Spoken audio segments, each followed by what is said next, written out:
in my business of diplomacy, often the professional setting is a dinner party, especially in Lebanon. I used to eat for my country. And so my first proper encounter with your father was over lunch. Look, your dad was on the kind of top, you know, 4 or 5 persons list for any new ambassador to go and see. And that was whether he was in government or out of it. And so I think he was the first of the key advisors from the March 14 side that I saw before going and doing the formal calls on Fuerza and others. And so I was invited in. We had a fantastic lunch. My main sense of him really in that meeting was there was a sort of brisk efficiency to the conversation. I mean, he was fun. He had stories, but he was also, I think, signaling to me that he was a very experienced professional diplomat. He wasn't, just one more warlord politician in Lebanon, that he'd been around the block. He'd been at the IMF, he'd been in Washington, and he knew much more than I did about that world. And very subtly, he was just making sure that I knew that. And that was part of the sort of professionalism of his approach. I also remember thinking, most conversations, if I'm honest, that you have with different political leaders in Lebanon, you kind of come into it and there's not a sense that either side is really necessarily prepared. But I felt that he was running a machine that had briefed him for the meeting, that he'd come prepared, that he had his 3 points that he wanted to get across to me. He'd done his research, or he had people who'd done his research for him. And that was really impressive to see. It's a different dynamic. It's quite hard to capture. But there's almost a change of tone, or there's almost a code that comes in when you're talking to a fellow diplomat. You feel you can jump past a lot of the small talk because you are in the same milieu, that you're both professionals in that space. And I absolutely felt that. I also felt like I was meeting someone who probably spent a lot of time receiving ambassadors. And, in that world, a lot of that is fairly tedious. And so I think the sort of the efficiency of it was that he wanted to make me feel very welcome, very at home, that we would have a kind of camaraderie and a working relationship. But also, he was there to work as well. He wasn't just inviting me in because people like to invite the French ambassador, the British ambassador, the American ambassador around to lunch and tell people that happened. He was there to work. Sometimes in crisis, I would get called up by several leading politicians and they'd say, we need to meet. And I'd often get the sense it wasn't about, my particular insights into the situation. It was about showing that the British ambassador was coming to call on them, that they were the person who was at the center of the action. When you're going through all these crises, the president's gone, or there's no government, or there's a caretaker government, there's that endless cycle of political crisis that the Lebanese are so good at organizing. Often I felt like I was a cameo. Then there's another set of meetings, which is because people think you know more than you actually do as an ambassador. That assumption that the Brits or the Americans or the French or whoever it is have some sort of secret insight into what will happen next month. So people would say, tell me what's happening in this, what's your analysis of the situation? And I'd say, look, you tell me, I've only been here 6 months. And they'd sort of feel that I must know something that I wasn't letting on, that I knew when the Syrians would invade next, or when Hezbollah would mount the next atrocity, or what the Iranians or the Saudis would do next. That somehow I had this amazing intelligence on what was going on in Lebanon. And the ambassadors would say to themselves, this is crazy. Like, we're as much in the dark as everyone else. But many of the meetings were about that sense that, tell us what's really happening. And he wasn't like that. He wasn't like that at all. He was straight to the business, and it felt more transactional and more professional. I want to be careful how to put this, because it wasn't that somehow he, on behalf of March 14, was somehow steering the UK in a certain direction, or that, there was some complicity there. But he, as a consummate kind of professional operator, I mean, why else would he see me? He saw it as his job to try to influence me, Yeah. and to try to influence the way that I saw the situation in Lebanon, and therefore the way that I advised the British government in London on Lebanon. He wouldn't have thought it surprising that after the lunch I would go back and write a report to London saying, I just had lunch with Mohamad Chatah and here's his analysis. So there's a thing that often professional diplomats do it, where they're almost saying something for the Telegraph. And he was a master at that. And he was a master at basically saying, this isn't for the Telegraph. So what I'm about to tell you is off the record, in the way that a journalist would act. There's a diplomatic code to that too. He'd be saying stuff that was meant to influence as well as inform. And sometimes he would do that through sort of just general wise advice to a young, inexperienced diplomat new to Lebanon. The old cliche that if you think you understand Lebanon, you haven't understood the question. I was living that. And sometimes you do it more forcefully and just say, this is where you're getting it wrong. And you and London need to understand that that path is not going to work. When there was a significant assassination, he was the first person I'd call, the first person I'd message. Now, that was partly because I wanted to check he was alive. And it was partly because he would be thinking around the next corner. He'd be thinking, how do we ensure this doesn't escalate? How do we ensure that more innocent people on all sides don't get sucked into this because we politicians can't control it? And we obviously had a shared interest in that. As the UK ambassador, as other ambassadors would have been doing, we'd have been very worried about escalation, about violence spilling over at moments of peril like that. And he was a master at saying, right, we need to get the following people in the room. You can do that. I can't do that. Or this person can do it. This person needs to talk to this person. Then they need to talk to that person. And then we go around this mad dance until we basically agree on how we'll move forward without this becoming a huge set of recriminations and spilling over. So that's one very practical thing he would do. And we would do that on text messages.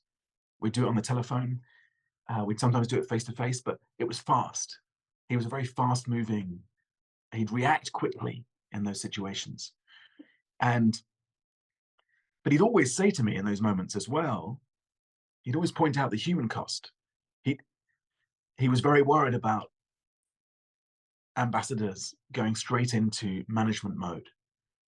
How do we keep things stable? That was the argument. How do we calm things down? And sometimes he'd say, look, people have got to be allowed to be angry about this. Our first reaction can't always be to calm everyone down. I think about this a bit, thinking about the current Gaza-Israel situation. There has to be a space to let off the anger too. The other example I give, Ronnie, is actually on something we disagreed on,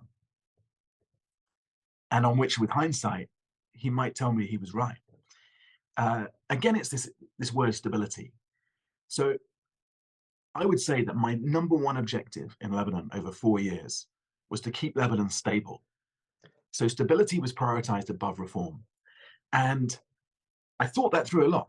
It wasn't just because British interests were in stability. It was because I was so worried about what would happen if the Syria conflict came across the border, and what that would mean for ordinary Lebanese people, what it would mean for Israel Hezbollah to spill across the border for ordinary Lebanese people. So that became the sort of defining rubric through which I tried to organize our policy. Our internal slogan was backing stability. Everything was seen through that prism.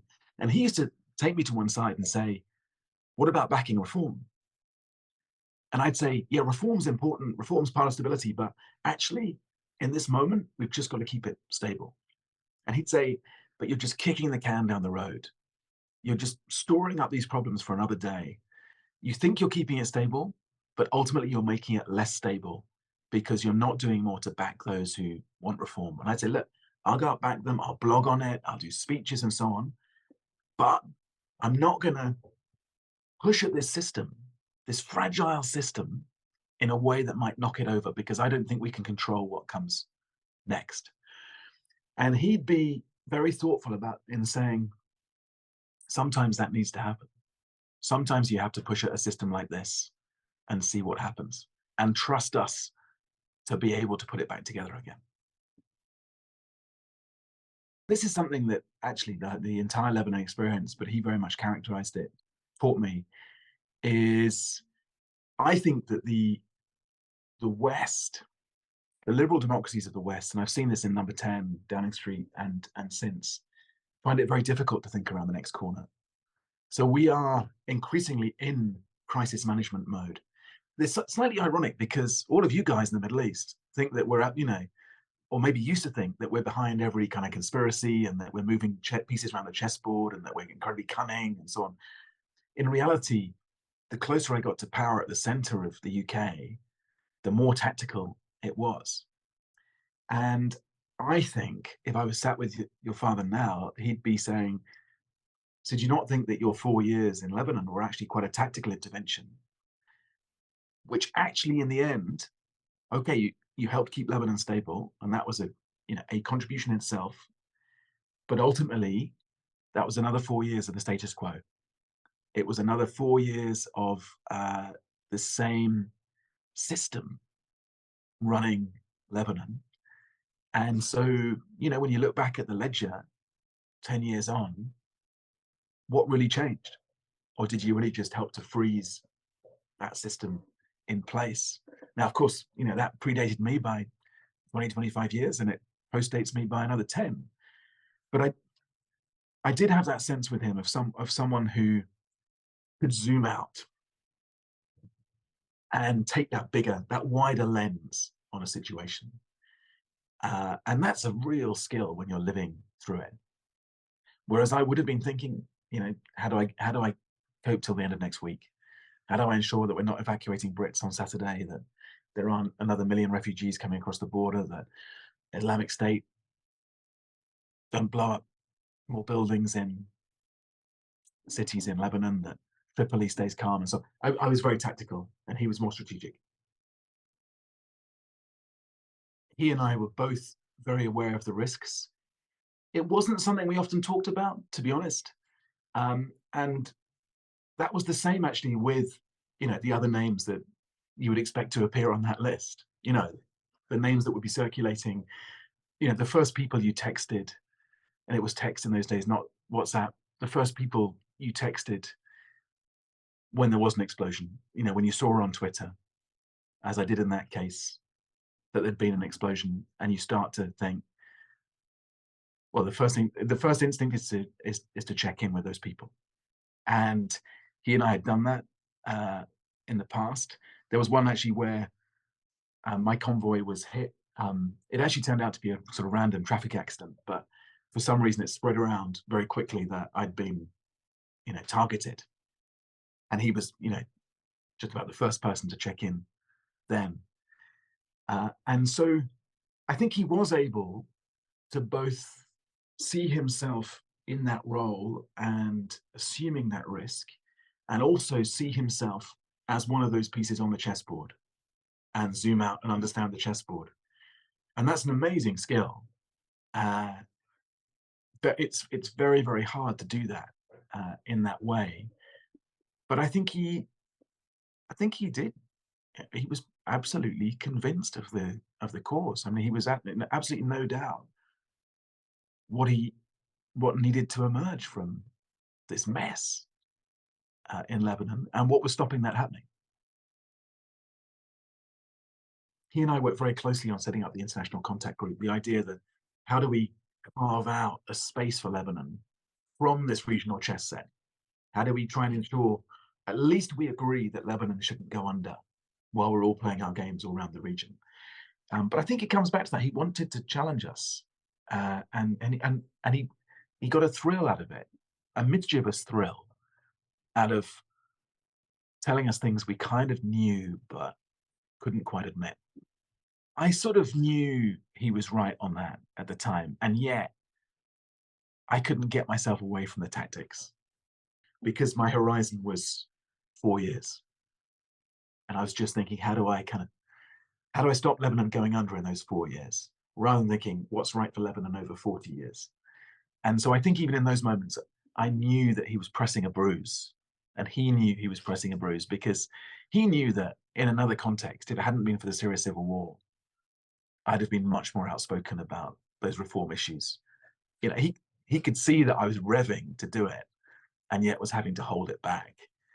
And that's where he took a kind of delight in in making sure I understood that. And there was a mischief in that, but there was also, you know, it was a stretch goal. He was pushing me. Everyone tells you as an ambassador you have huge influence, and actually, I think he knew.